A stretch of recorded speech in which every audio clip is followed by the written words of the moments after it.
Hello and welcome to another update video about Solana. Wow, Solana is starting to push higher now as well. And I said to you before, all we would have needed in this downtrend to really confirm a low and to consider more seriously that the downtrend is over for Solana would have been just a little low below the low of the wave 3 here. Now that never happened. We made a higher low. In the worst case, what we have to do, I don't like to do it, but in the worst case, what we have to do is we have to assume the wave 5 was in here. And again, it would be a so-called truncated wave. It is a very rare pattern, and I explained it in detail in the previous video, I believe, and also in the ADA video. It means that the wave 5, if there is enough upward pressure, upside pressure, sometimes does not finish below the low of the wave 3. But it's very rare, and it is something that I would only consider if I see, after such a possibility, very strong price action to the upside. Now, till the last few days, this was not yet something I would have considered, but now we are pushing higher, and we're pushing higher strongly. And I said to you before, as soon as we break out of this channel, find that. So break out and do something like a retest, and we came down. We didn't exactly retest the channel, but we came down, establishing previous resistance as support, and we then make higher highs. Well, that is definitely a case for considering a truncation now, indicating that, okay, with a certain possibility or probability, we could even consider that this here was indeed the wave 5 and the low was in, and that we can move that here. Now, this is not yet my primary expectation, don't get me wrong, but I will make it, or at least seriously consider it, if we go above the low of the wave 1 here, which is at $38. That is a key resistance level I mentioned to you before. $38 would invalidate the further continuation of this move down in the form as you can see it on the chart. So that is an important one.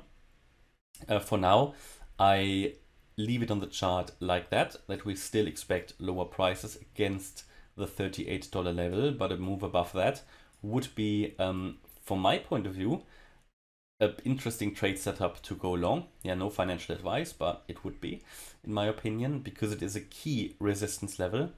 We have already made it above the high of the previous wave 4, which is always an interesting sign.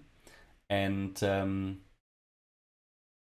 if we now cut into the price region of the wave 1, that would be even more interesting for the consideration, in favor of the consideration of a breakout scenario to the upside. So this is what we're looking for, but even more relevant, in my opinion, and that is really, really much more relevant, is a move above $48.41. If we go above that level, then I think we are probably pushing much higher. Okay, so this is that wave 4 high of the higher degree, and until we get above that, there is still a lot of downside potential. So we need to drive on site here using just support resistance to guide us. And the next key resistance level is that $38 level. And if we go above that, target would be 41.96, that next swing high.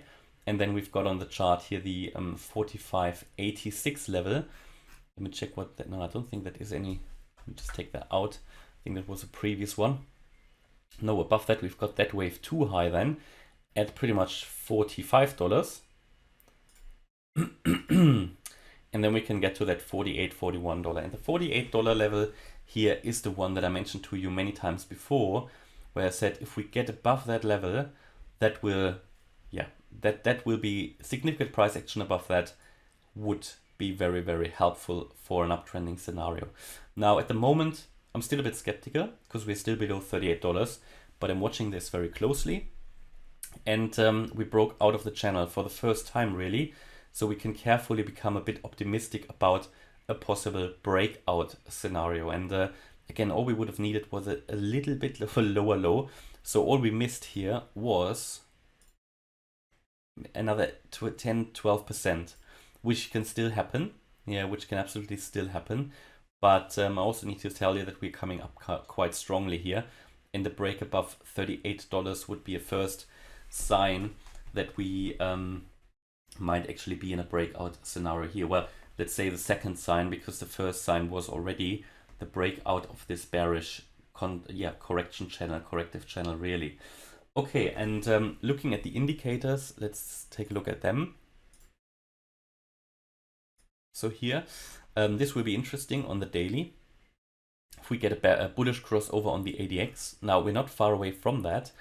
I think on the daily it becomes even clearer. I mean, we have now an uptrending chart here for the last few days really against that resistance of $38. So a move above that $38 level could then also eventually lead here to a bullish cross on the ADX. That will be interesting. And on the RSI, if we break above the 50 level, that is worth observing as well.